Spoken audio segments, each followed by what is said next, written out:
Dans la suite de la discussion générale, la parole est à Madame Anne-Catherine Loisier pour le groupe de l'Union centriste et pour 4 minutes, ma chère collègue.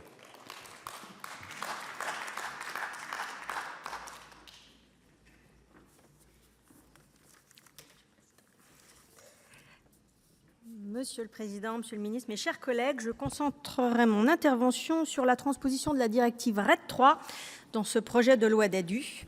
L'objectif de la directive RED III est de porter la part des énergies renouvelables à 32% d'ici 2030. Pour y parvenir, elle mobilise notamment la biomasse forestière.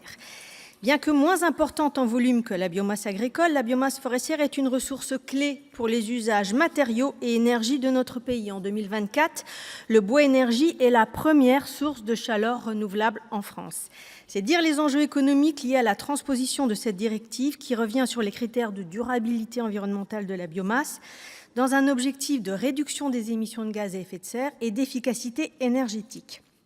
Pour ce faire, ce projet de loi modifie les pratiques de récolte, renforce la traçabilité et les certifications, mais va bien au-delà de ce qu'exige la directive. Elle introduit des contraintes supplémentaires, complexes et coûteuses, qui, une fois de plus, risquent d'affaiblir nos entreprises et notre capacité à atteindre nos objectifs énergétiques. Premier écueil, une transposition trop restrictive qui conduira à déclasser les volumes d'énergie renouvelable. Le risque, si la France n'atteint pas ses objectifs, c'est qu'elle assume des pénalités pendant que notre biomasse pourrait être valorisée ailleurs, voire exportée, comme c'est trop souvent le cas.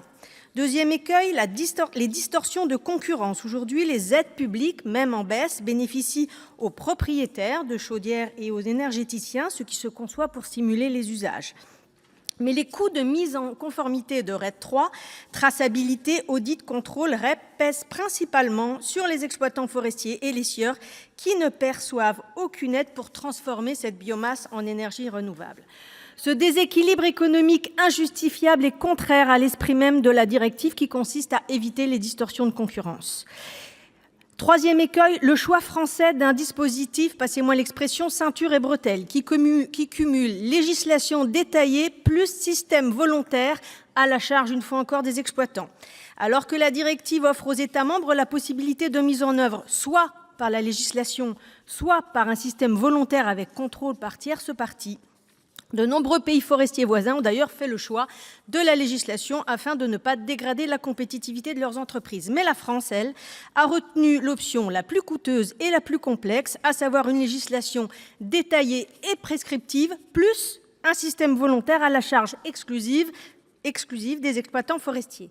Quatrième écueil, un usage en cascade, là aussi doublé. Les textes européens en font un principe d'orientation, non une obligation rigide qui réduirait la valeur ajoutée économique et environnementale de la biomasse. Imposer une deuxième cascade aux produits connexes de scierie relève de l'excès de zèle. Certains produits comme les écorces n'ont tout simplement pas d'usage alternatif. Cela complexifie donc les flux et génère encore de nouveaux surcoûts administratifs. Cinquième écueil, la surcharge administrative. Un suivi extrêmement fin est envisagé. Imaginez, chers collègues, qu'il faudra tracer les camions, donc autant dire que c'est inapplicable. Il sera en outre redondant avec toutes les certifications existantes, PEFC, FSC et les nombreux documents de gestion durable qui sont aujourd'hui imposés en forêt. Enfin, et non des moindres, la directive prévoit des mécanismes de simplification, notamment l'analyse de risques, qui ne sont même pas activés dans la directive française. Je présenterai d'ailleurs quelques amendements pour corriger ce point. Mes chers collègues, Monsieur le Ministre, le droit forestier encadre déjà strictement la gestion durable, la protection des sols, la limitation des coupes rases et la préservation de la biodiversité en forêt. Ajouter des couches supplémentaires constituerait une surtransposition préjudiciable à notre industrie, déjà en difficulté du fait de la baisse de construction des logements. La filière forêt-bois est une opportunité, une solution. La forêt n'a jamais été aussi importante en France, plus de 17 millions d'hectares. Il n'est donc pas question de déforestation en France, il n'est donc pas question de dégradation des forêts en France. À l'instar des pays forestiers voisins et concurrents comme l'Allemagne et la Suède, il est important que la France n'autodétruise pas sa filière forêt-bois. Elle doit transposer la directive RED sans surenchère, sans excès de zèle réglementaire. Je vous remercie de votre attention. Merci.